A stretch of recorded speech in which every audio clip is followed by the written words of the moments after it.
तो क्या अब समय आ गया है कि सनातन की रक्षा के लिए राष्ट्रीय स्तर पर बोर्ड का गठन किया जाए?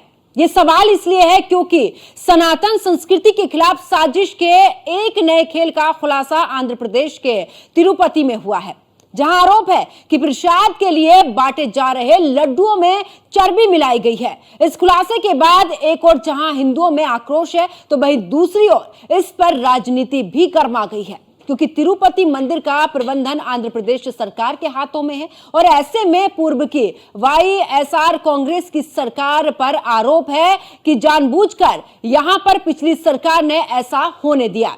ऐसे में बड़ा सवाल यह भी है कि कभी थूक तो कभी पेशाब और अब चर्बी मिलाने की बात क्या सनातन के खिलाफ किसी बड़ी साजिश का यह हिस्सा है?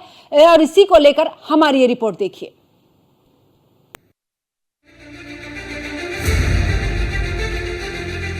सनातन के खिलाफ हो रही साजिश, धर्मस्थलों को अपवित्र करने की कोशिश, क्यों जरूरी है सनातन रक्षा बोर्ड? तिरुपति मंदिर के प्रसाद का सच क्या? क्या हिंदू धर्मस्थलों और उनसे जुड़ी मान्यताओं को अपवित्र करने की साजिश चल रही है?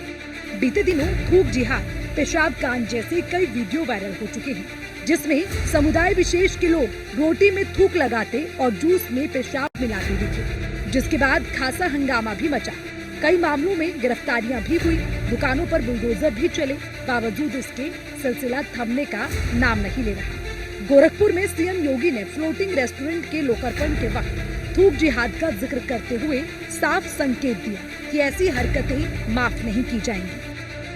आखिर गोरखपुर के जो लोग बाहर काम करते हैं या पूर्वी उत्तर प्रदेश के जो लोग बाहर काम करते हैं, आखिर उनकी भी तो इच्छा होगी कि उन्हीं के घर में उनको सुविधा प्राप्त हो। और अच्छा है, यहां पे जो मिलेगा कम से कम वो हापुड़ वाला जूस तो नहीं मिलेगा ना,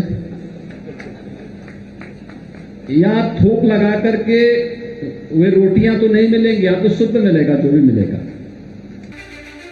ये तो रही यूपी की बात। दक्षिण में आंध्र प्रदेश से आई एक खबर ने भी सोचने पर मजबूर कर दिया है कि क्या सनातन के खिलाफ साजिश बड़े पैमाने पर चल रही है। आंध्र प्रदेश सरकार ने खुलासा किया है कि तिरुपति के मशहूर श्री वेंकटेश्वर स्वामी मंदिर में जो प्रसाद दिया जा रहा है, उसमें पशुओं की चर्बी का इस्तेमाल हो रहा है। ये नमूने तिरुमाला तिरुपति देवस्थानम यानी टीटीडी की ओर से उपलब्ध कराए गए। इसकी जांच गुजरात स्थित पशुधन प्रयोगशाला में की गई। लैब ने नमूनों में मिलावट की पुष्टि की। टीडीपी ने दावा किया कि नमूने में पशु की चर्बी, मछली के तेल का इस्तेमाल किया गया। नमूने लेने की तारीख 9 जुलाई 2024 और लैब रिपोर्ट 16 जुलाई की थी। वहीं इस मामले को लेकर आरएसएस के मुखपत्र पांचजन्य में तिरुपति मंदिर के लड्डुओं को लेकर बड़ा दावा किया गया। इसके मुताबिक यहां से 1 लाख लड्डू अयोध्या भी भेजे गए, जिसे प्रसाद के रूप में बांट दिया गया। ये सब कुछ तत्कालीन जगनमोहन रेड्डी की सरकार के दौरान हुआ, जिसको लेकर अब आंध्र प्रदेश की सियासत गर्मा गई है। मामले के खुलासे के बाद डिप्टी सीएम पवन कल्याण ने भी एक्स पर पोस्ट लिखा और सनातन रक्षा बोर्ड का गठन करने की मांग उठाई। पवन कल्याण ने लिखा, तिरुपति बालाजी प्रसाद में जानवरों की चर्बी, मछली का तेल, सुअर की चर्बी और गौमांस की चर्बी मिलाए जाने की बात से हम सभी बहुत परेशान हैं। तत्कालीन वाईएसआरसीपी की सरकार की ओर से गठित टीटीडी बोर्ड को कई सवालों के जवाब देने होंगे। हमारी सरकार हर संभव सख्त कार्रवाई करने के लिए प्रतिबद्ध है। समय आ गया है कि पूरे भारत में मंदिरों से जुड़े सभी मुद्दों पर विचार करने के लिए राष्ट्रीय स्तर पर सनातन धर्म रक्षा बोर्ड का गठन किया जाए। जाहिर है पवन कल्याण का ये सुझाव तो ठीक है, लेकिन सवाल बड़ा ये कि आखिर सनातन को लेकर इस तरह की साजिशों के पीछे आखिर कौन है। ये बताने की जरूरत नहीं कि जगनमोहन रेड्डी आंध्र प्रदेश में सीएम रहते हुए क्रिश्चियनिटी को बढ़ावा देने के लिए खासे मशहूर रह चुके हैं। उनके शासन के दौरान आंध्र प्रदेश में बड़े पैमाने पर धर्मांतरण भी हुआ।